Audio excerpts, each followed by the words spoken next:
Walang pinipiling kasarian, edad, estado ng pamumuhay ang pag-ibig. Malakas ka man o mahina, may kapansanan ka man o wala. Maging sino ka man ay wala tayong takas kapag pinana na ni Cupido ang ating mga puso. Isang magandang hapon po sa inyo, Papa Dudut, at sa bumubuo ng napakaganda at numero 1 ninyong programa sa radyo at maging sa online. Ako po si Meth, may asawa at isang negosyante at may bahay.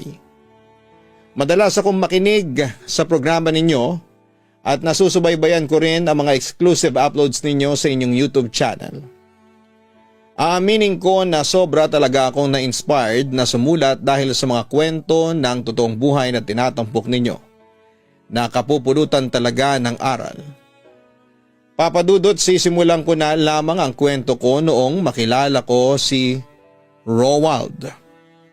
Isang lalaking kasing edad ko, pero may espesyal na pangangailangan.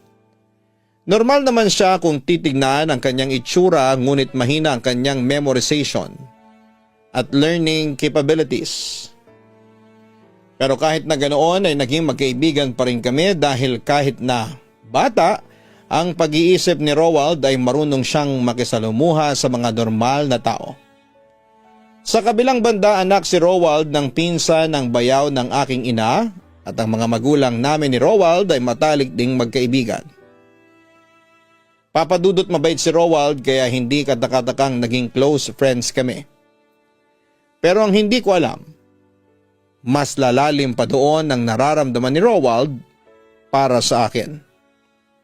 Meth, mahal kita sa totoo lang.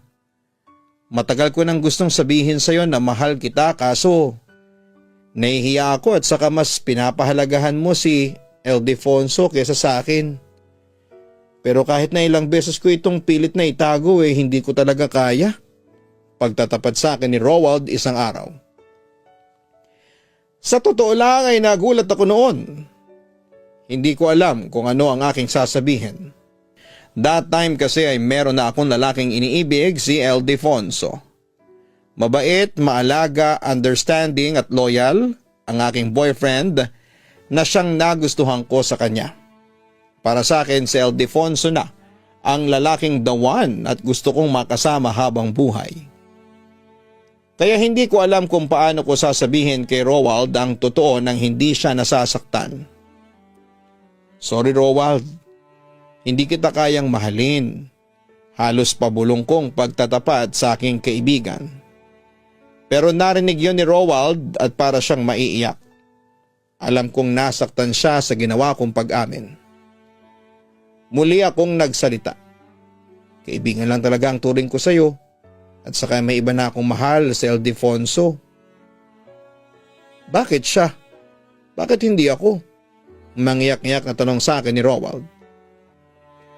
Huwag ka na sanang magalit sa akin pero nagpapakatotoo lang ako. Hindi talaga kita kayang mahalin. Pag-amin ko sa kanya.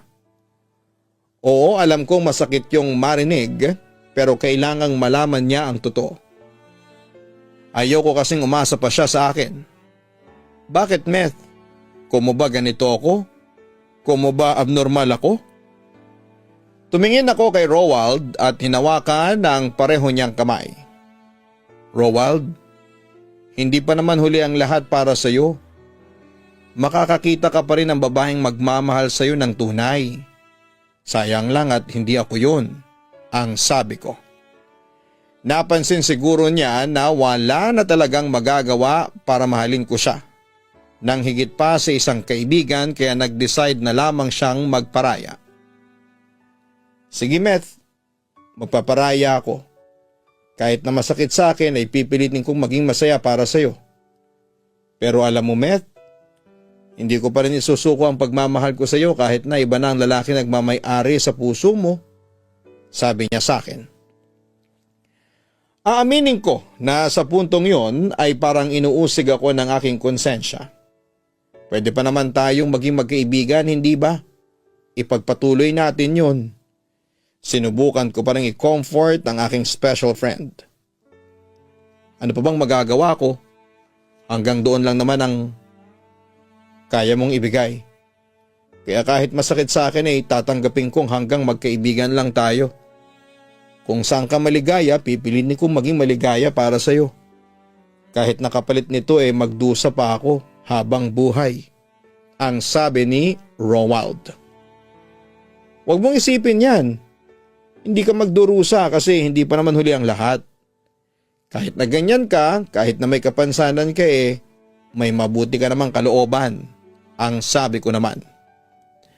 Dapat ko na talagang tanggapin na hindi para sa akin ang magmahal. Sana maging masaya sana kayo ni Ildefonso. Hangad ko ang kaligayahan ninyong dalawa. Yan ang mga huling sinabi sa akin ni Romuald bago siya bumalik sa kanyang bahay. Papadudot binasted ko si Romuald hindi dahil sa kapansanan niya kundi dahil sa wala talaga akong ibang nararamdaman noon para sa kanya. Maliban na lang sa pagiging kaibigan. Ang totoo niyan ay parang kapatid na nga ang turing ko sa kanya. Sa kabilang banda alam ko na masakit yon para sa kaibigan ko na makitang masaya ako sa piling ng ibang lalaki. Alam ko na nagdurugo ang puso ni Romuald dahil doon. Pero wala akong magawa kasi nagpapakatotoo lamang ako. Pero bilang kaibigan ay hindi ko pa rin pinabayaan si Romuald at sa halip ay pinagpatuloy pa rin namin ang aming nasimulang samahan. Papadudot lumipas ang ilang buwan ay masasabi ko namang naging masaya ako sa pagmamahal sa akin ni Ildefonso. At dahil sa almost perfect na nga ang relasyon namin, ay naging kampante na ako at inakalang wala ng katapusan ang kasiyahang yon. Pero nagkamali ako papadudot dahil lumipas pa ang mga araw ay unti-unting nanlamig sa akin si Ildefonso. Hanggang sa isang araw ay natuklasan ko na lamang na nangangaliwa siya sa akin. Dahil doon ay hindi na ako nagdalawang isip pa na makipaghiwalay sa boyfriend ko. Sobrang devastated ako noon ngunit sa oras ng aking pigati ay si Romuald ang naging karakaramay ko. Romuald, hiwalay na kami ni Ildefonso, pagtatapat ko. Nakakalungkot naman ang sabi niya sa akin. Nakikisimpatya siya sa aking masalimuot na karanasan sa pag-ibig. Minahal ko naman siya. Naging tapat naman ako sa kanya. Hindi naman siguro nagkulang ang pagmamahal ko kaso'y nalaman lamang ko na may iba pala siyang girlfriend bukod sa akin. Pinagmukha niya akong tanga pagkakwento ko pa kay Romuald. Huwag ka nang umiyak. Hindi mo dapat iniiyakan ang ganong klaseng lalaki. Meth, kaya mo yan. Kalimutan mo na si Ildefonso at isipin mo na lang na hindi siya ang nararapat na lalaki na mahalin mo. Pag-aalo niya sa akin. Isa sa hinahangaan ko kay Romuald, kahit na sabihing may kakulangan siya sa aspetong psikolohikal, ay matino siyang kausap. At damang-dama ko talaga na karamay ko siya. Sa totoo lang ay mas gusto ko pa siyang kasama kaysa mga normal na tao. Huwag ka nang umiyak, sige tutulungan kitang makapag-move on. Basta palagi mong tatandaan na narito lang ako palagi sa tabi mo. Handang tumulong sa iyo anumang oras. Kaibigan kita. Napatingin ako kay Romuald sa mga sinabi niyang yon. Naiyak ako dahil kahit na may kapansanan siya, ay ginagawa pa rin niya ang lahat para mawala ang sakit na nararamdaman ko sa dibdib. Papadudot. Bagamat nandyan palagi si Romuald sa akin tabi, ngunit hindi ko pa rin magawang kalimutan si Ildefonso. O kahit na niloloko niya ako, ay may pagmamahal pa rin akong nararamdaman sa kanya. Namimiss ko pa rin ang mga happy memories namin at palihim na umaasa na sana'y magbago na si Ildefonso at gumawa ng paraan ang tadhana para magkabalikan kami. Hanggang sa isang araw, isang tawag ang na-receive ko mula kay Ildefonso. Hello Ildefonso? Panimula ko habang narinig ang paghinga ng aking ex-boyfriend.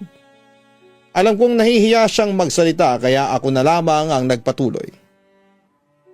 Bakit ka ba tumatawag ha? Anong kailangan mo?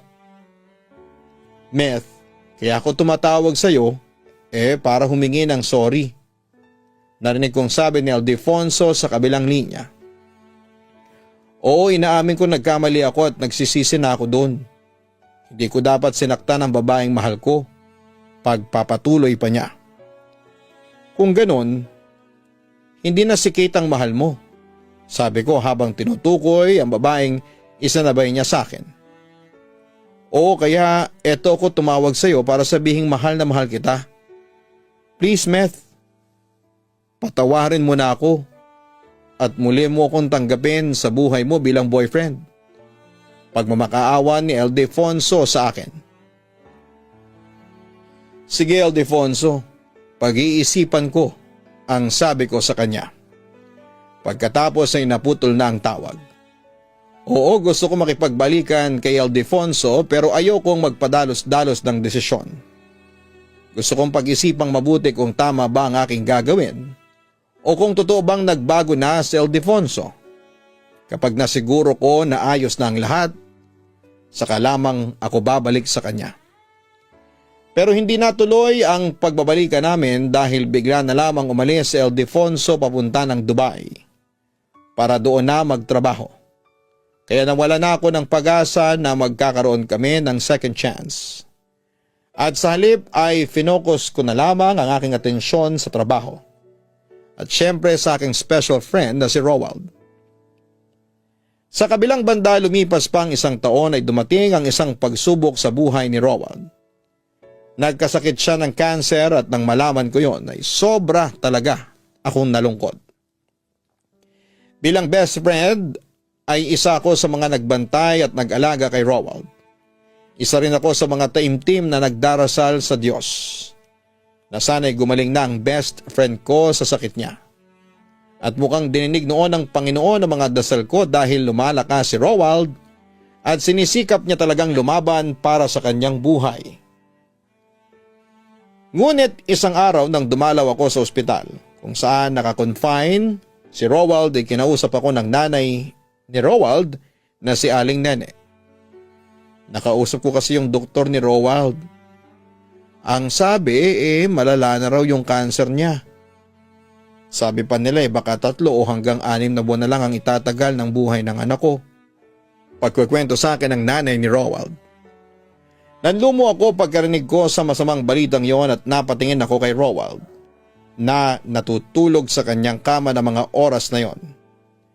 Naiyak ako kasi hindi ko ma-imagine na ilang buwan na lamang pala ang itatagal ng aking special friend. Meth, ayaw ko mamatay ang anak ko. Siya na lang ang kaisa-isang natitira sa akin. Ayaw kong pati siya ay mawala pa.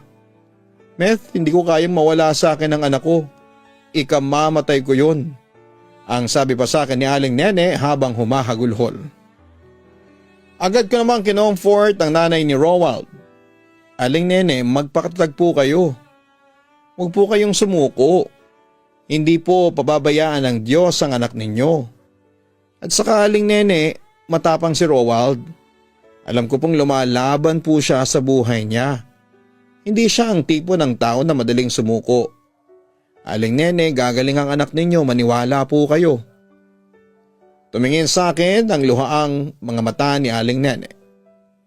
Alam mo, Meth, isa ka sa dahilan kung bakit lumalaban sa sakit niya si Roald. Sabi niya, may hihilingin sana ako sa iyo kung po pwede. Pakiusap pa niya sa akin. Ano po bang may tutulong ko? Tanong ko sa kanya. Mahal na mahal ka ng anak ko ng higit pa sa kaibigan. Ikaw ang dahilan kaya pinipilit niyang mabuhay. At bilang ina niya ay handa ko namang gawin ang lahat para mabuhay lang ang anak ko ng masaya. Ang sabi ni Aling Nene bago huminga ng malalim. Meth, papakiusapan sana kita. Alam kong malabong mahalin mo ang isang tulad niya na hindi normal ang pag-iisip pero hihilingin ko sana sa iyo. Nasubukan mong mahalin ang anak ko. Kahit na magpanggap ka lang, iayos lang. Meth, pakiusap. Ipakita mo sa kanya na mahal mo siya para lumakas ang loob ni Roald. Papadudot labis akong naawa sa nanay ni Roald. Pero mukhang imposible ang gusto niyang hilingin sa akin. Oo, mahal ko si Rowald pero bilang kaibigan lamang. At kahit na palabas lang ang gagawin ko ay ayoko pa rin. Dahil hindi ko maaatim na paglaruan ang feelings ng aking special friend. Aling Nene, parang mahirap po yatang gawin yung pinapagawa ninyo. Ayoko pong paasahin si Rowald. Opo, gusto kong humaba pa ang buhay niya. Pero ayoko pong paglaruan ang kanyang nararamdaman. Pagtatapat ko sa nanay ni Rowald. Pagkatapos noon ay nag-isip-isip pa rin ako. Baka naman may posibilidad na mahalin ko si Rowald bilang kasintahan. Naisip ko na baka tama si Aling Nene, baka lalong magpursige si Rowald na lumaban para sa kanyang buhay. Papadudot si Rowald na lang ang kaysa isang taong pinagkakatiwalaan ko. At alam kong nagmamahal sa akin ng tapat. Kapag nawala siya ay parang mawawala na rin ang pag-asa ko sa mundo. Kaya makalipas ang ilang araw, nang pagninilay-nilay ay isang desisyon ang ginawa ko. Meth, buti at dumating ka. Alam mo ba, kanina pa kitang hinihintay. Akala ko'y hindi ka na darating. Masayang bati ni Rowald sa akin. Halatang namiss niya ako ng sobra dahil 2 araw din akong hindi nakadalaw sa kanya noon. Pwede ba naman yun? Siyempre hindi. Alam mo naman Rowald na palagi tang nami-miss eh. Kaya asahan mo na darating ako para samahan ka. Siya nga pala, may mga dala akong pagkain para sa'yo. Sabi ko sabay abot ng plastic na naglalaman ng mga sariwang prutas. Rowald, magpagaling ka ha. Lumaban ka. Huwag kang susuko.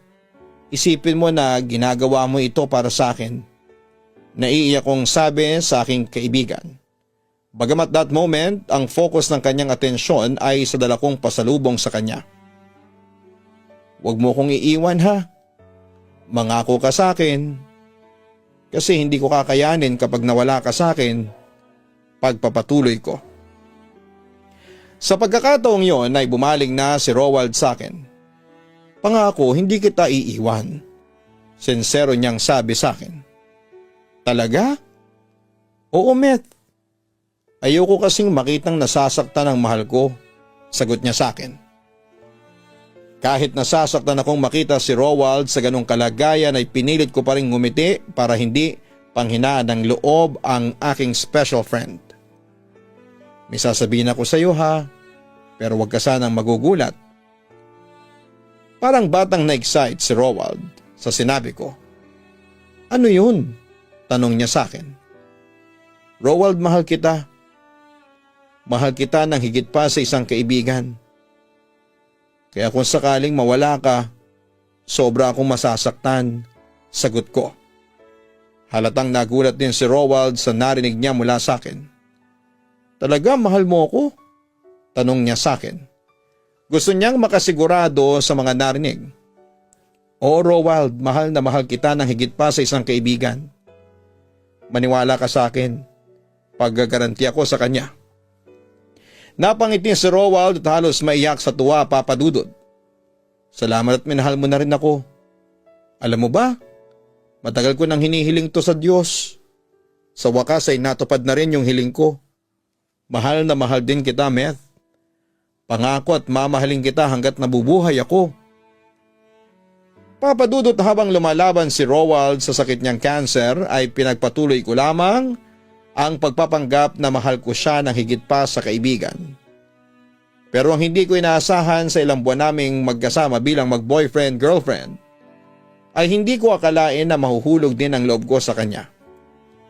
Hindi naman kasi mahirap mahalin si Rowald. Kahit na meron siyang kapansanan sa pag-iisip ay mabait siya at may mabuting kalooban. Kaya sa pagdaan ng panahon ay natutunan ko ring mahalin si Rowald ng higit pa sa kaibigan. Samantala isang araw ay nabalitaan ko mula sa isang kaibigan na nasibak at napauwi daw si Ildefonso mula Dubai dahil nasangkot daw ito sa isang away. Hindi nagtagal ay muling nag-text at tumawag sa akin ang aking ex. At sinabi niya sa akin ang kanyang intensyon na ligawan ako. Ngunit ipinagtapat ko kay Ildefonso na may boyfriend na ako. Nang malaman niyang si Rowald pala ang tinutukoy ko na boyfriend, ay labis ang kanyang pagtutol. Pero Papa Dudut, buo na ang desisyon ko noon na ilaan lamang kay Rowald ang aking puso't atensyon. Ngunit ilang linggo ang lumipas. Muling nagsalubong ang landas namin ni Ildefonso. At doon ay muli siyang nangulit at nakipagbalikan sa akin. Tulad na lamang isang araw kung saan isang pangyayari ang hindi ko inaasahang magaganap. Meth? Tawag ni Ildefonso sa akin sabay hawak sa aking braso para pigilan akong umalis. Tigilan mo na nga ako. Ilang beses ko nang sasabihin sa'yo. 10, 20, ano? Nairot akong reklamo sa aking ex. Hindi ako titigil hanggat hindi ka bumabalik sa akin, ang sabi ni Ildefonso sa akin. Pero kung dati Papa Dudut ay hinahangad kong magkabalikan kami ni Ildefonso, this time ay hindi na dahil may iba na akong mahal. Oh come on Ildefonso, 1 taon nang lumipas simula nang mag-break tayo. Hindi ka pa rin ba nakaka-get over doon? At saka may iba na akong mahal. Sino, yung abnoy na si Rowald? Pangiinsulto ng ex ko sa lalaking mahal ko. Huwag kang magsalita ng ganyan kay Rowald. Bakit Ildefonso? Anong masama kung mahalin ko siya? Wala. Besides na ganon si Rowald, sensitive siya sa mga nararamdaman ko. Kahit kailan ay hindi siya nanakit at nanloko ng kapwa hindi tulad mo. Pagtatanggol ko kay Rowald. Tama na ang kalokohang ito, Meth. Bulalas ni Ildefonso sa akin. Hindi yon kalokohan, Ildefonso. Nagmamatigas kong sabi. Pasensya ka na Ildefonso pero tapos na talaga ang kahibangan ko sa iyo. Dagdag ko sabay talikod at lumakad palayo sa ex ko. Papa Dudut, akala ko ay doon na magtatapos ang panggugulo ni Ildefonso sa akin.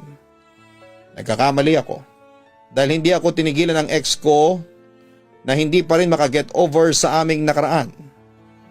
Ginawa niyang lahat ng klase ng panggugulo at pagbabanta pero hindi yon umubra sa akin. Hanggang isang gabi, isang pangyayari ang hindi ko inaasahang magaganap. Masayang magkasama kami ni Rowald habang nakatambay sa tapat ng kariton na nagtitinda ng fishball nang biglang lumapit sa amin si Ildefonso na halatang nakainom ng marami. Meth, tawag sa akin ni Ildefonso. Kasama mo pala ang abnoy na yan? Wala kaming panahon sa mga paandar mo. Naiirat akong sabi at hinila ko na si Rowald para sumama sa akin na umalis. Pero pinigilan kami ni Ildefonso. Ibang klase ka rin no? Pinagpalit mo ko sa isang katulad niya. Pangiinsulto pa niya sa amin ni Rowald. Ildefonso, wala ka nang aasahan pa sa akin. Stop this madness, sigaw ni Ildefonso, halatang epekto ng kanyang kalasingan. Alam kong hindi mo mahal ang abnoy na yan. I know you're doing this para saktan lang ang kalooban ko. Alam mo sinasayang mo lang ang oras namin ni Rowald. Galit na rin ako ng mga oras na yon. Huwag mo akong tatalikuran.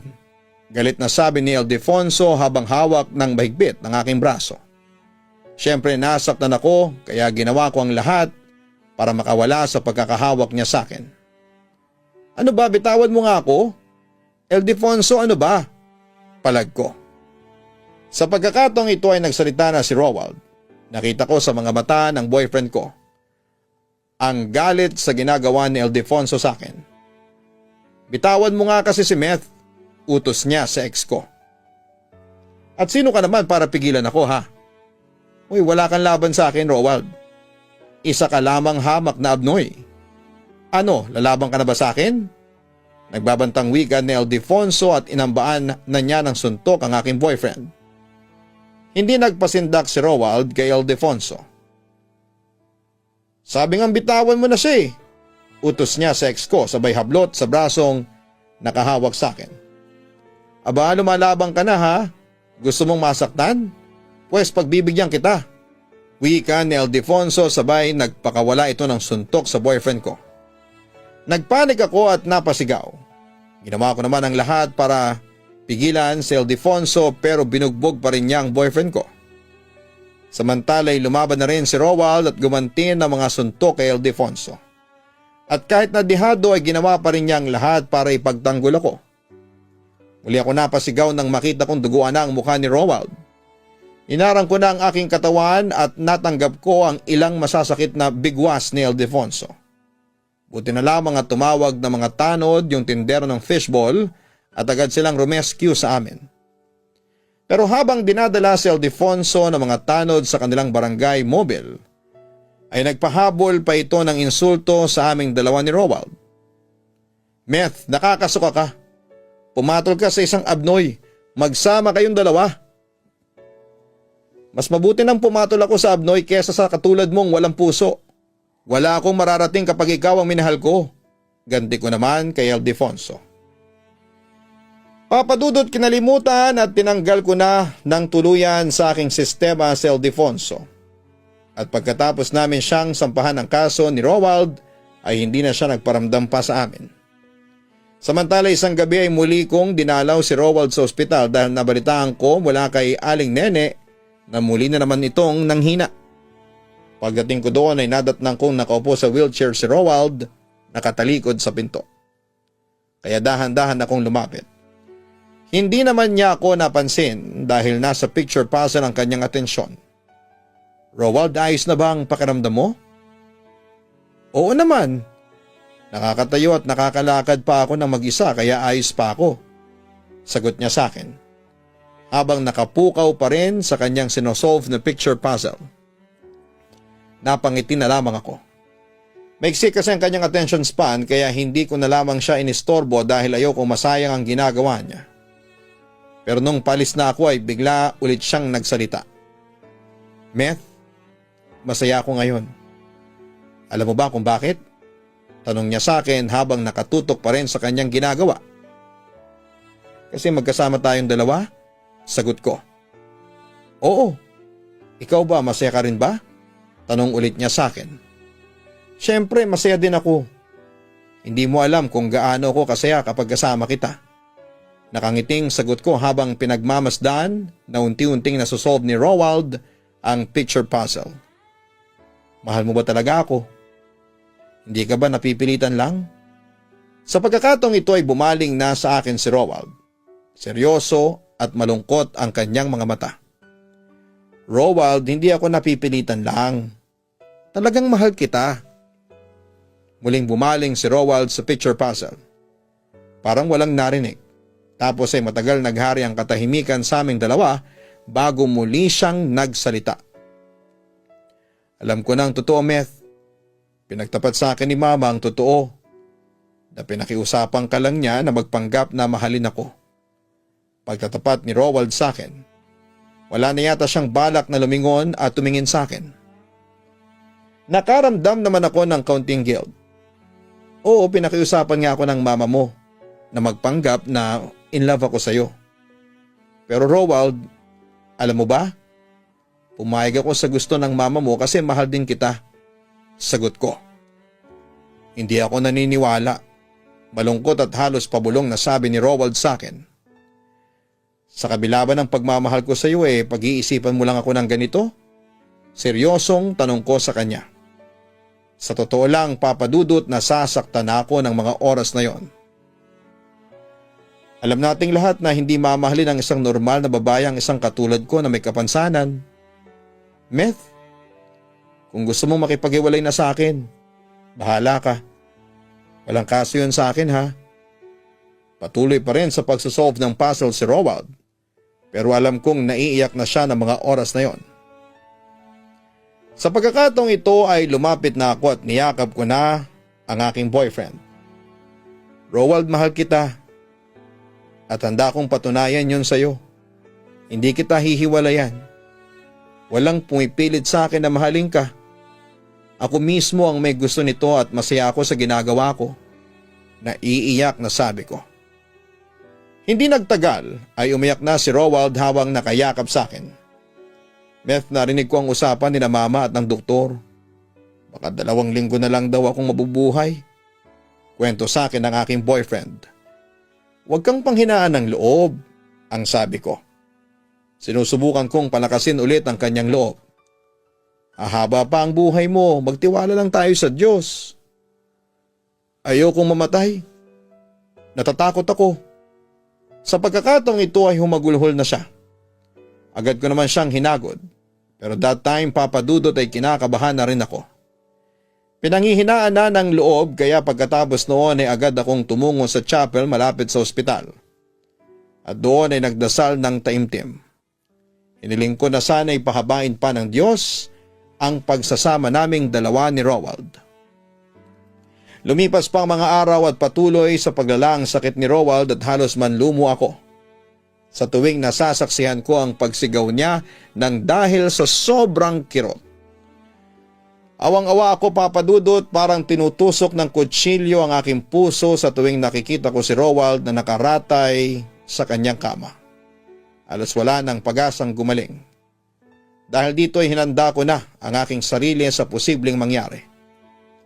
Samantala isang araw ay masaya kaming nanood ng isang romantic movie sa aking laptop tapos ang eksena noon ay kinakasal na ang bidang babae at lalaki.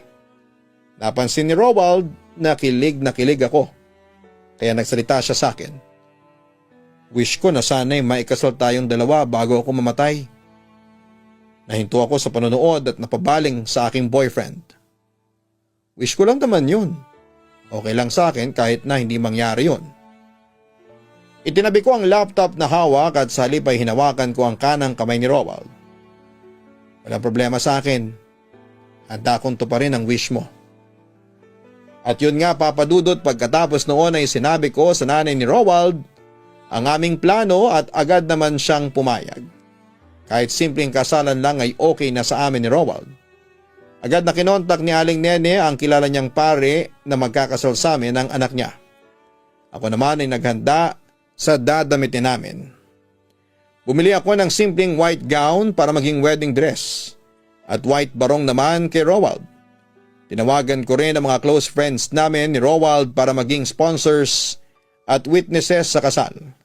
At dahil sa hindi nakakalabas ng ospital ang aking boyfriend, ay napagdesisyon na naming doon na lang din mismo ganapin ang kasal. At dumating rin ang araw na pinakahihintay namin ni Rowald. Ang araw mismo ng kasal. Bagamat sa loob ng ospital yon ginanap, dahil naka-life support na si Rowald ay naging masaya pa rin kami ng aking fiancé. I've called you my boyfriend, my partner, my significant other and my fiancé. Now I vow to love you forever as I get to call you my husband. I standing here in front of you and the people that we both love so dearly promise to always love you. Hear that I will always love you. To me, your love is like water. It is shapeless and it is formless, but it is also peaceful, yet so strong. You cannot live without water, and I cannot live without you. You, my darling, are my heart. I promise to support you through thick and thin. I cannot wait to walk back down that aisle so that I can start the rest of my life with you by my side. Ito ang naging wedding vow kay Rowald. Papa Dudut, halos maiyak ako habang binabanggit ko yan sa kanya. Pero pagkatapos noon ay nakita ko ang kislap sa mga mata ni Rowald kahit na nanghihina na ang buo niyang katawan. Hindi nagtagal ang aking fiancé naman ang nagbigkas ng kanyang wedding vow. Dahil mahina ang kanyang memorya, para magkabisado ay binasa na lamang niya ang mga yon sa ibinigay na papel sa kanya ng pare. From this day on, I choose you, my beloved Meth, to be my dearest wife, to live with you and laugh with you, to stand by your side and sleep in your arms, to be joy to your heart and food for your soul, to bring out the best in you always, and for you to be the most that I can. I promise to laugh with you in good times, to struggle and support you in the bad times, to offer you solace when you are downhearted, to wipe away your tears with my hands and my love, to share with you all my riches and honors, to play with you as much as I can until we grow old, and still loving each other sweetly and gladly until our lives shall come to an end. Meth, from the moment I first saw you, I knew you were the one with whom I wanted to share my life. Your beauty, heart, and mind inspire me to be the best person I can be. I promise to love you for eternity, respecting you, honoring you, being faithful to you, and sharing my life with you. This is my solemn vow. Bagamat mabagal at nautal na, ay naitawid pa rin ni Roald ang kanyang wedding vow. Naiyak ako ng sobra, Papa Dudut, dahil sa kabila ng kanyang kapansanan ay minahal niya ako ng lubos. Hindi ako nagkamali ng desisyon na pakasalan ng isang special person, my special husband. Hindi nagtagal, natapos ang seremonya ng kasal. Lahat kami masaya dahil sa wakas ay legal na kami mag-asawa ni Roald. Pero nang oras ding yon ay biglang nanghina at bumagsak ang kalusugan ng aking asawa. Lahat kami ay nataranta, ang aking biyanan ay agad na tumawag ng doktor para iligtas si Roald. Roald, nakikiusap ako sa iyo, lumaban ka. Gawin mo ito para sa asawa mo. Naiiyak kong sabi sa kanya. Mahigpit ang pagkakahawak ko noon sa kanyang kanang kamay. Please, wag mo naman akong iwanan. Mahal ko, salamat ha. Maraming salamat at minahal at tinanggap mo ako bilang asawa. Alam mo ba, Meth? Heto na siguro ang pinakamasayang araw sa buhay ko. At nagpapasalamat ako kasi naranasan ko ito bago ako mamatay. Pwede na akong mamatay ngayon. Mahina at halos pabulong na wika ng aking asawa. Huwag ka namang magsalita ng ganyan, Roald. Hindi ka mamamatay. Hysterical na ako ng mga oras na yon. Huwag kang mag-alala. Kung sakaling mamatay man ako ngayon, hindi pa rin kita iiwan. Kahit na nasa kabilang buhay pa ako ay babantayan at ipagdarasal pa rin kita, Meth. Katawan ko lang naman ang namatay. Pero ang pagmamahal ko sa iyo ay mananatili yon habang buhay. Pagkatapos ng sinabing yun ni Roald ay sinagawa na ng pari ang last rites para sa aking asawa. Wala akong ginawa noon kundi ang humagulhol at nagmakaawa sa Diyos na wag muna niyang kunin ang asawa ko. Nang matapos ang last rites ay unti-unti nang ipinikit ni Roald ang kanyang mga mata para magpahinga na ng payapa sa piling ng Diyos. Papadudot nang mamatay ang asawa kong si Roald noong September 2, 2013 ay wala akong ginawa kundi ang umiyak ng umiyak. Para na bang katapusan ng mundo sa akin. Nawala kasi ang isang taong parte ng aking buhay pero wala akong magawa noon dahil yun ang kagustuhan ng Diyos. Nang mabiyuda ako ay bumalik ako sa probinsya namin at doon ako nagpalipas ng taon para makapag-move on. Sa ngayon ay may pangalawa na akong asawa. At kinasal kami noong August 2015. Pero mas pinili kong i-share sa inyo ang love story namin ni Roald dahil ito ang nagpabago talaga ng aking buhay. Ganun pa man, kahit nakasal na ako sa iba ay hindi ko pa rin nakakalimutan ang una kong asawang si Roald. Kahit na kaunting panahon lamang ang pinagsamahan namin ay masasabi kong marami akong natutunan sa kanya at maraming memories kaming pinagsamahan. At nagpapasalamat talaga ako sa Diyos at naging parte siya ng buhay ko. Papadudot, hanggang dito na lamang po ang kwento ko. Sana'y mabasa po ninyo at mapiling itampok sa inyong programa sa YouTube o maging sa Spotify. Maraming salamat and more power sa inyo. Lubos na nagpapasalamat, Meth. Maraming salamat sa iyo, Meth, sa pagbabahagi mo ng totoong kwento ng pag-ibig. Mga kaibigan, totoo na mahiwaga po ang pag-ibig. Wala talaga itong pinipiling edad, kasarian, normal ka man o may kapansanan. At kahanga-hanga si Meth dahil kahit na may isang person with special needs, si Roald ay minahal niya ito ng tapat. Ganon din si Roald, siyang naging simbolo ng katatagan. Hindi siya sumuko sa laban alang-alang sa pagmamahal niya kay Meth. Nakakalungkot mang malaman na hindi natin kapiling ngayon si Roald ay alam naman nating lahat na masaya na si Roald sa piling ng ating lumikha at sigurado tayo na sa kanyang kinakalagyan sa ngayon ay pantay-pantay ang lahat, walang may sakit o may kapansanan. Samantala masaya na rin tayo kahit papaano dahil masaya na rin si Meth sa kanyang buhay ngayon. Kapiling ang kanyang ikalawang asawa, Mga kaibigan, naway maging inspirasyon sa atin ang naging love story ni Meth at Roald. Love knows no disability. Tiwala at respeto ang madalas na pundasyon para tumibay ang isang relasyon. Hindi ito pwedeng mawala sa dalawang tao na magkarelasyon. Ikaw kabarangay, ano ang gagawin mo para maiwasan ang tuksong paulit-ulit na lumalapit sa iyo? Dear Papa Dudut, good day po sa inyo at sa mga kaistorya nating nakikinig ngayon. Tawagin niyo na lamang po ako sa pangalang Daryl. Hindi ko tunay na pangalan.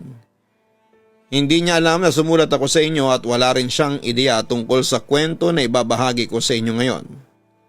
Mas lalong hindi niya pwedeng malaman to kasi basta malalaman niyo po mamaya.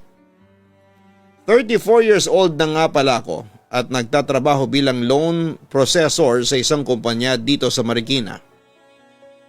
Papadudo teenager pa lamang ako ay may pagka-chick boy na talaga ako. Pero hindi ko kasalanan yun ha. Kasi sila ang humahabol sa akin at hindi ako. Ang ibig kong sabihin ay madalas na mga babae ang lumalapit, humahabol o gumagawa ng paraan para mapansin ko sila kahit pa may karelasyon na akong iba. At bilang mabait naman ako ay may mga oras na binibigyan ko sila ng pansin kahit pa may girlfriend na ako. Mula high school hanggang college, ilang beses lang talaga akong naging seryoso sa relasyon. Not until nakilala at naging girlfriend ko si Patricia. Papadudot naging girlfriend ko si Patricia 2 buwan bago ang college graduation. Nang sagutin niya ang panliligaw ko ay sobrang saya ko talaga noon. Iba yung naramdaman ko kumpara sa mga pagsagot na ginawa sa akin ng mga naging ex-girlfriend ko. Nakakahiyamang aminin pero medyo naluha pa ako noon. 4 na buwan ko rin kasing niligawan si Patricia. At akala ko ay babasa din niya na ako kasi talaga namang nahirapan ako sa panliligaw sa kanya.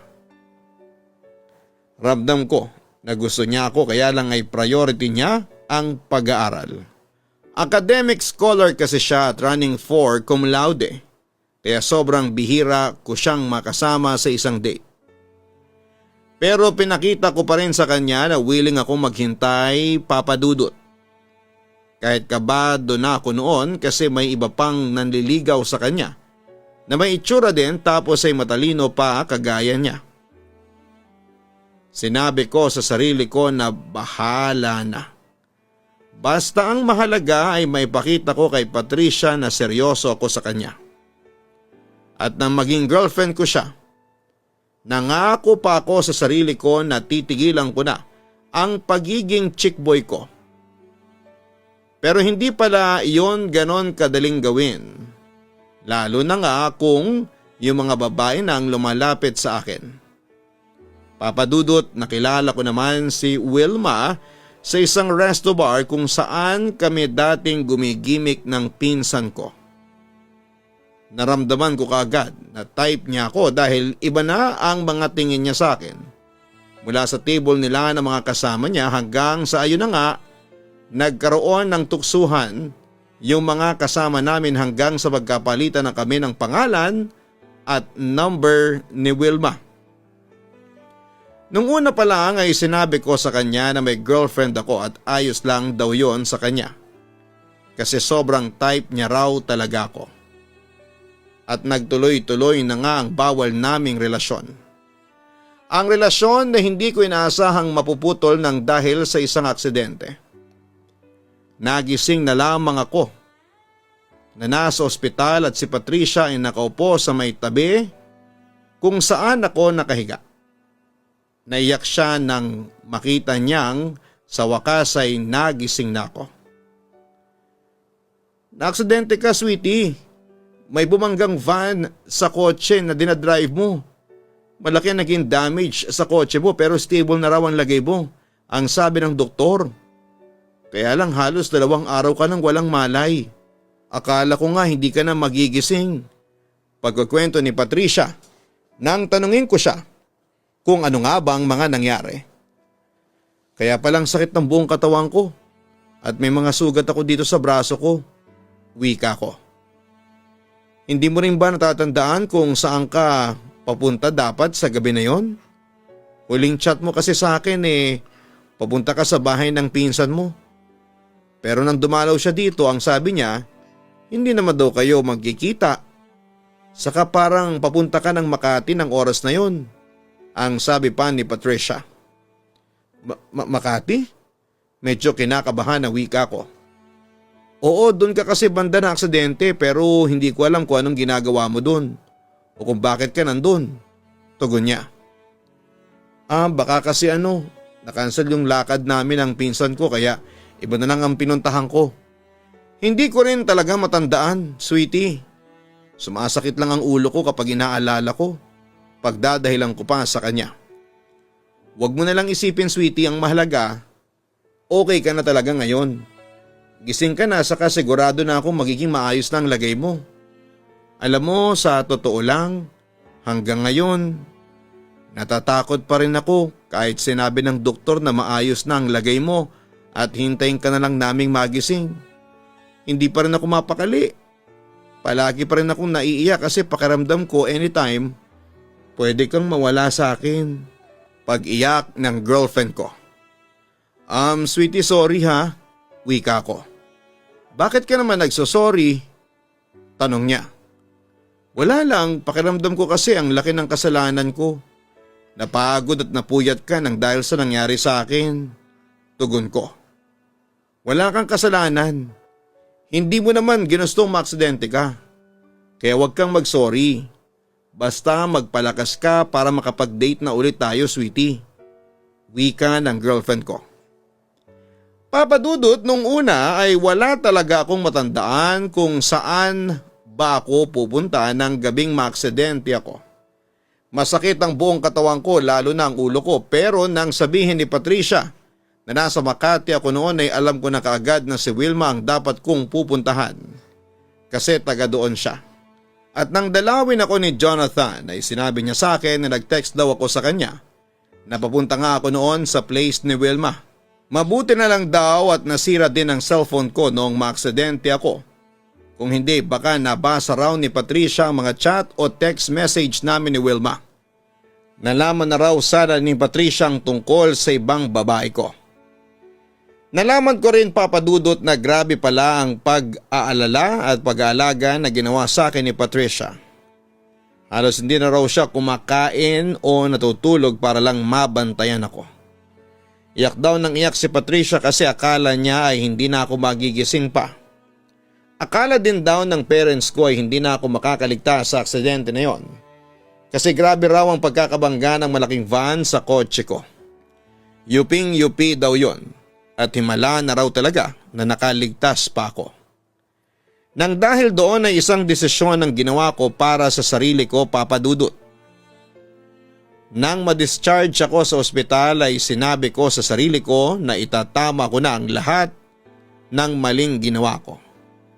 Kasama na nga doon yung maling relasyon namin ni Wilma. Pinuntahan ko siya sa place niya at nagwo-worry pa niya akong niyakap. Nabalitaan niya raw sa pinsan ko ang nangyari sa akin.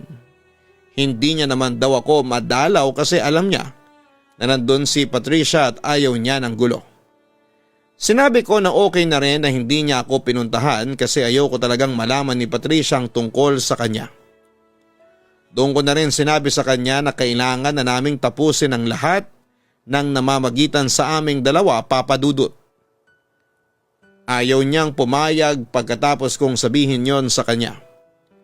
Hindi naman daw siya nanggugulo sa relasyon namin. Okay nga lang daw sa kanya na tinatago ko siya. Kaya hindi ko raw kailangang tapusin ang lahat sa amin. Kontento na raw siya sa pagiging pangalawang babae sa buhay ko. Pero sobrang nakokonsensya na kasi ako. Pakiramdam ko ay karma yung nangyaring aksidente sa akin. Karma sa panluloko na ginawa ko sa girlfriend ko na si Patricia. Kaya kahit na ayaw niya ay wala siyang nagawa nang tuluyan na akong makipaghiwalay sa kanya, papadudot. Grabe, ang lagkit ng tingin sa'yo pare ha. pang-aasar ng katrabaho kong si Jonathan. Ha? Sinong tinutukoy mo? Kunwari tanong ko. Kunwari pa to oh. Alam mo naman kung sinong tinutukoy ko. Walang iba kung hindi yung bagong office mate nating si Gloria. Obvious naman na nagpapakit siya sa'yo. Tugon niya. Ayan ka na naman Jonathan eh. Lahat na lang ng kaopisina nating babae dito binibigyan mo ng mali siya. Kapag lumalapit sa akin, wika ko. O hindi naman masyado. Yung iba lang na alam kong type ka kasi panayang lapit at kausap sa'yo. Pero iba yung si Gloria ha. Nakita ko na may paghaplos pa siya sa braso mo. At sa balikat mo habang kausap ka niya kanina. Wika naman niya. Nagpapasalamat lang siya kasi tinulungan ko siya sa report na kailangan niyang tapusin kagabi. Paliwanag ko naman. Pare, lalaki ako at alam ko kapag may gusto sa akin ng isang babae. Ramdam ko rin kapag may gusto sila sa kaibigan ko. Kaya sigurado ako Daryl, type ka ni Gloria. Pang-aasar pa ni Jonathan. Kahit tama o mali man yung sinasabi mo, wala rin naman akong pakialam Jonathan, ang sabi ko. We, hindi nga. Hindi mo type si Gloria? Tanong pa niya. Maganda siya, sexy pero hindi ko papatulan yon.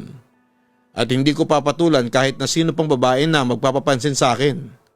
Loyal na ako sa girlfriend ko, kaya wag mo na akong pag-isipan pa ng ganyan. Tugon ko naman. Wow, nagbago na talaga ang kaibigan ko. Sana lang talaga, hindi ka na bumalik sa dati. Sabi ni Jonathan. Hindi na kasi marami akong na-realize mula nung maaksidente ako. Kasama na dun yung dapat ay hindi ko sinasaktan si Patricia. Kasi wala siyang ibang ginawa kundi ang mahalin ako. Tugon ko naman. Papadudot pagkatapos kong hiwalayan si Wilma, ay nag-focus na ako sa relasyon namin ni Patricia. Bumawi talaga ako sa kanya. Madalas ko siyang niyayayang mag-date kami sa amusement park, restaurant, movie house at kung saan pa. Pumupunta rin ako sa bahay nila para mag-dinner kasama ang family niya. Noong kami pa kasi ni Wilma ay madalas akong niyayaya ni Patricia na mag-dinner sa kanila kasi nami-miss na raw ako kakwentuhan ng parents niya. Pero palagi akong nagdadahilan. Kaya naman bumawi rin talaga ako ng pakikipag-bonding sa family niya. Minsan nga ay nagtataka na si Patricia kasi bakit daw parang ang sweet ko masyado sa kanya. Sinabi ko naman na gusto ko lang bumawi kasi naging busy ako noong mga nakaraang buwan sa trabaho. Kahit na ang totoo. Sa ibang babae ako naging busy kaya napabayaan ko na ang relasyon namin noon. Papadudot bago pa lang si Gloria sa opisina namin pero ramdam ko na kaagad ang malagkit na mga tingin niya sa akin. Kapag kinakausap niya ako ay may paghaplos pa nga siya madalas sa braso ko. Pero sa ibang kaopisina namin ay hindi niya naman ginagawa yon. Pero hindi ko rin yon pinansin at pinilit ko rin na hindi binigyan ng mali siya. Lalo na noong malaman ko na may asawa at 2 anak na pala siya. Isa pa'y wala na sa isipan ko noon ang lokohin pa ang girlfriend kong si Patricia. Gusto ko nang tanggalin sa sarili ko ang pagiging chick boy ko. Pero minsan talaga ay nasusubok ng panahon ang katatagan ng loyalty naming mga lalaki papadudot. Daryl Coffee kinuha kita sa vending machine sa pantry. Ang wika ni Gloria nang makalapit sa akin. Uy Gloria, thank you ha. Nag-overtime ka rin pala kanina. Wika ko. Oo, ayoko kasing masabon ng sermon ng mga boss natin sa Monday. Kapag nag-iwan ako ng trabaho ngayon. At ayoko rin na mag-rest day overtime kaya tinapos ko na lahat kanina. Tugon niya. Daming kailangan tapusin Ganito talaga dito sa opisina kapag last week ng buwan. Ang sabi ko. Malakas ang ulan sa labas ng building kaya pareho kaming na-stranded noon at hindi makaalis. Napansin mo ba na ilang beses nagpatay buhay ang ilaw kanina? Tanong niya. Oo, medyo humihina na yata ang generator dito Luma na rin kasi tong building Kita mo nga walang CCTV camera dito sa loob ng opisina. Tugon ko. Alam mo, sa totoo lang nagulat nga ako sa itsura nitong building sa loob. Kasi ang ganda ng itsura sa labas, tapos pagdating sa loob parang pwedeng gamiting location sa horror movie. Pagtawa pa niya. Sinabi mo pa. Ewan ko ba naman sa management itong building? Napaka-kuripot. Mabuti na lang at malakas ang aircon kaya okay pa rin magtrabaho. Wika ko. Tapos, ang lakas pa ng ulan sa labas. Kaya iba rin talaga ang lamig ngayon. Kapag ganito kalamig ang paligid, ibang trabaho yung pumapasok sa isip ko. Medyo maharot na sabi niya. Anong ibig mong sabihin? Tanong ko. Ano pa ba? Di trabaho sa kama. Kung kasama ko lang ang asawa ko ngayon, sigurado na buong magdamag kaming nakakulong sa kwarto. Nakakamiss tuloy siya kasi ilang taon na rin siya nagtatrabaho sa abroad. Kayo ba ng girlfriend mo? Mahilig din kayo magkulong sa kwarto? Tanong niya. Sakto lang.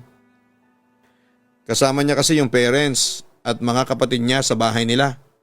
Kaya bihira ko lang siyang masolo. Medyo naiilang na sagot ko. Aw, ang lungkot naman nun. Sa gwapo ng mukha at ganda ng katawan mo, parang ang sarap mong paungulin sa kama. Wika pa niya. Actually, yan nga rin ang sabi ng ex-girlfriend ko. Kaya gustong-gusto nila kapag magkasama kami. Sila talaga nagtatrabaho sa kama. Pagbibida ko naman.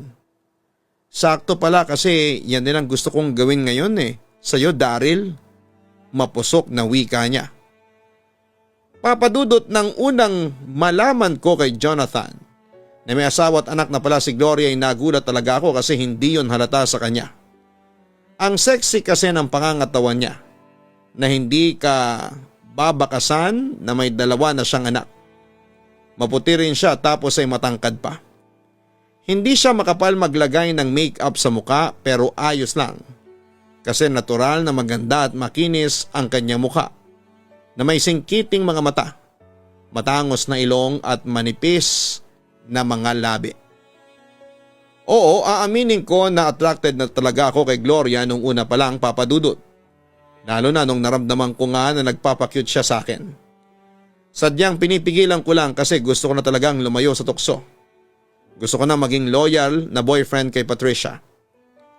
Pero sa pag-init ng usapan naming dalawaan na may stranded kami sa opisina, tuluyan din akong bumigay at nagpatalo sa init ng katawan na nararamdaman ko.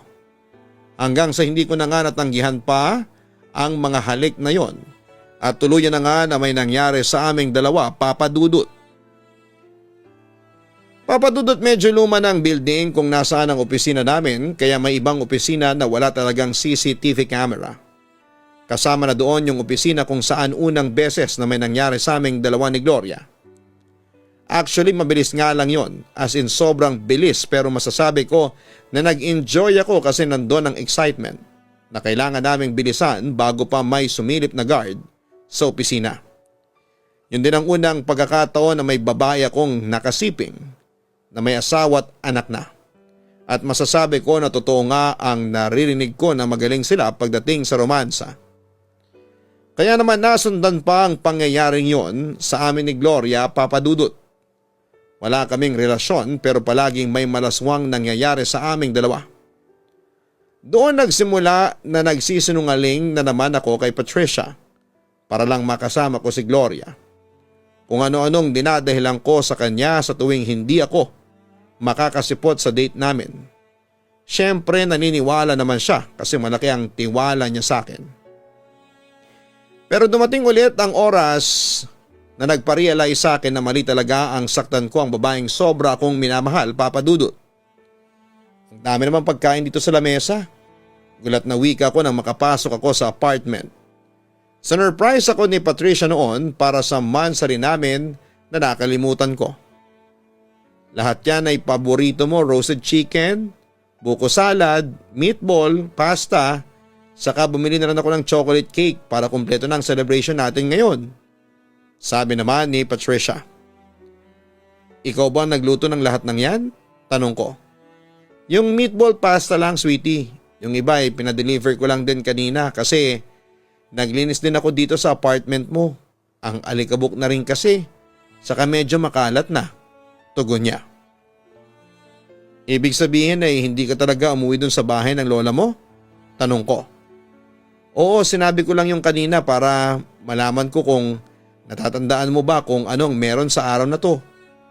Pero nung naramdaman ko na nakalimutan mong anniversary natin ngayon, kasi nga may rest day overtime kayo sa opisina, dumiretso na ako dito para i-ready tong surprise ko sa'yo. Ay teka, may regalo pala ako sa'yo. Eto oh, buksan mo na tong malit na kahon, sabi pa niya. Kinuha niya mula sa bagang relo na matagal ko nang gustong bilhin. Na-touch talaga ako sa regalo niya at na-guilty na rin kasi nakalimutan ko ang espesyal na araw na yon na para sa relasyon naming dalawa, Papa Dudut. Ako ang first boyfriend ni Patricia kaya ako rin ang first niya sa lahat pagdating sa relasyon. Hindi ko nga akalain na papayag siya na may mangyari sa amin ng first anniversary namin. Sobrang hinhin niya kasi tapos ay galing pa sa conservative na pamilya. Pagkatapos noon ay sobrang bihira nang may mangyari sa aming dalawa. Ayos lang naman sa akin kasi nga ay mahal ko siya. Pero lalaki lang din ako na mabilis matukso lalo na kung pakikipagsiping sa kama ang pag-uusapan. Ibang klase naman kasi talaga si Gloria pagdating sa performance, Papa Dudut. Marami ako na experience sa kanya na hindi ko pa naranasan sa ibang babae. Kaya nga kahit alam kong mali at nakukonsensya ko ay binabalik-balikan ko pa rin siya. Hinahayaan ko na maging palipas oras at sarap namin ang isa't isa. Saka andun yung thrill na pamilyadong tao na yung babae na nakakasama ko sa kama. Na may asawa siya pero ako yung mas nakakapagpaligaya sa kanya. Pero nang dahil sa surprise dinner na ginawa ni Patricia para sa akin, muli akong inatake ng konsensya ko at nag-decide na baliin na ang maling ginawa ko, Papa Dudut. Gloria, gusto ko sanang tapusin na natin tong ginagawa natin. Wika ko nang magkita kami ni Gloria. Teka, ano ulit yung sinabi mo, Daryl? Gulat na tanong niya. Gusto ko nang itigil natin yung panloloko natin sa asawa mo at sa girlfriend ko. Tugon ko. Bakit? Ano nangyari? At bigla yang pumasok sa isipan mo. May nagawa ba ako na hindi mo nagustuhan?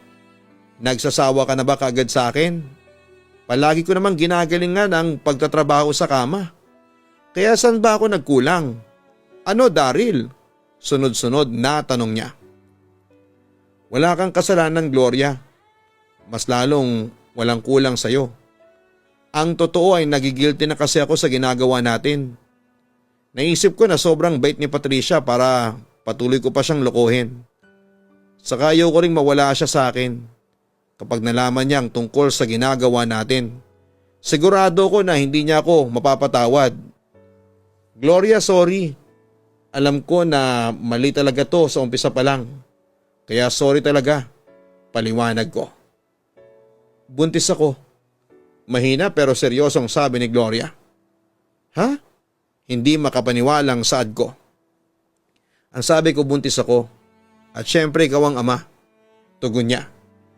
Teka, paano nangyari yun? Hindi makapaniwalang tanong ko pa. Palagi may nangyayari sa atin dalawa at ni minsan, hindi tayo gumamit ng proteksyon. Alam mo yan, Daryl. Pero huwag kang mag-alala kasi hindi ko ipapaako sa iyo ang responsibilidad nitong magiging anak natin. Wika niya. Anong ibig mong sabihin, Gloria? Naguguluhang tanong ko. Ayaw mong masira ang relasyon ninyo ni Patricia, hindi ba? Ganon din ako. Ayaw ko masira ang pamilya ko. Kaya sige, pumapayag na ako sa gusto mong mangyari na tapusin ang lahat sa atin dalawa. Kalimutan na natin kung ano man ang namamagitan sa atin. At kalimutan mo na rin ang tungkol sa sinabi ko sa magiging anak natin. Kasi lalaki siya na ang asawa ko ang kikilalanin niyang totoong tatay niya. Seryosong tugon ni Gloria. Papadudot mula nang maramdaman kong si Patricia, ang babaeng gusto kong makasama sa panghabang buhay at maging nanay ng mga anak ko kahit kailan ay hindi na nagbago yon. Oo, nagkaroon ako ng ibang babae noon. Pero si Patricia pa rin ang nag-iisang tao na gusto kong pakasalan. Hindi pumasok sa isipan ko na ipagpalit ko siya sa iba. Maraming kulang sa kanya at marami ring babae ang mas lamang sa kanya. Pero hindi yon dahilan para hindi ko na siya mahalin. Ganon pala talaga ang puso kapag tumibok at nagmahal. Walang pinipili na kahit na sino. Mabuti na lang nang sabihin ko kay Gloria na gusto ko nang tapusin ang kung anuman ang namamagitan sa amin ay kaagad siyang pumayag. Sakto kasi na umuwi na rin pala ang asawa niya, kaya hindi na siya mangungulila pa o magiging mapaghanap. Pero hindi ko inaasahan noon yung ipaalam niya sa akin na nagdadalang tao siya at ako ang ama. Saglit talaga akong natulala at naguluhan noon sa kung ano ang dapat kong isagot sa kanya. Kung hindi niya pa sasabihin na hindi na ako dapat mamroblema pa, ay hindi yon maalis sa isipan ko. Isang buwan nang lumipas ay nag-resign na sa trabaho si Gloria. Hindi na kami nakapag-usap pero ang narinig ko sa ibang kaopisina namin ay magtatayo na lang daw sila ng business ng asawa niya. Ako naman ay pinilit kong hindi magpa-apekto sa sinabi niya tungkol sa pagbubuntis niya. Iniisip ko na okay na rin ang desisyon niya para tuluyan ko ng maayos ang lahat sa relasyon namin ni Patricia. Para tuluyan na akong makabawi sa kanya. Kasi alam ko na kapag nalaman niya ang tungkol sa pagbubuntis noon ni Gloria ay sigurado ako na hindi niya ako mapapatawad. Kaya tinago ko talaga yon sa kanya at wala akong balak na sabihin kahit na ano pa ang mangyari. Ngayon Papa Dudut ay 7 taon na po kaming kasal ni Patricia pero wala pa rin kaming anak. Ang sabi naman ng doktor ay pareho kaming walang diferensya ni Patricia at perfect timing lang daw ang kailangan naming hintayin. Solong anak pa naman ako kaya gusto ko talaga noon na magkaroon kami ng maraming anak. Pero ang dinadasal ko kahit isang anak lang ay okay na sa akin. Basta yung galing sa dugo ko at laman naming mag-asawa. May mga oras tuloy na hindi ko mapigilan na mag-stalk sa Facebook profile ni Gloria, kung saan ay karamihan ay nakapublic ang mga post niya. Papa Dudut, nakikita ko sa mga post ni Gloria ang litrato ng bunso niyang anak. Ang anak niya na alam kong anak ko rin. At may mga oras tuloy na sobra akong nagigilty at para bang gusto kong puntahan si Gloria para yakapin ang anak namin. Gusto kong maramdaman ang yakap ng anak ko. Pero pinipigilan ko lang ang sarili ko dahil sa usapan naming dalawa. Naguguluhan tuloy ako ngayon kung dapat ko pa bang itago ang lahat kay Patricia o oras na para malaman niya ang katotohanan. Papa Dudut, ito po talaga ang dahilan kung bakit ako sumulat sa inyo. Gusto ko pong humingi ng payo sa inyo at sa ating mga listeners tungkol sa kung ano nga ba ang dapat kong gawin. At ngayon pa lamang po ay nagpapasalamat na ako sa payo na inyong ibibigay. Yours truly, Daryl. Walang lihim na hindi nabubunyag, lalo na kung ang lihim na yon ay mapanakit. Dahil kahit na anong tago ang gawin natin ay malalaman pa rin to ng tao na pinagtataguan natin ang lihim na yon. Para sa letter sender nating si Daryl, sa una pa lang ay alam mo na ang dapat mong ginawa para hindi umabot sa ganito ang sitwasyon at problema ang kinakaharap mo. Pero ganon talaga ang buhay. Mas matututo tayo sa pagkakamaling ginagawa natin. Kaya anuman ang mangyari sa oras na malaman ng asawa mong si Patricia ang mga naging pagkakamali mo sa relasyon ninyo, ay kailangan mong tanggapin at harapin yon. Kailangan mas patunayan mo sa kanya ang pagmamahal at pagbabago mo. At kailangan din na maging handa ka kung sakali man na hindi ka na mabigyan pa ng isang pagkakataon ng asawa mo.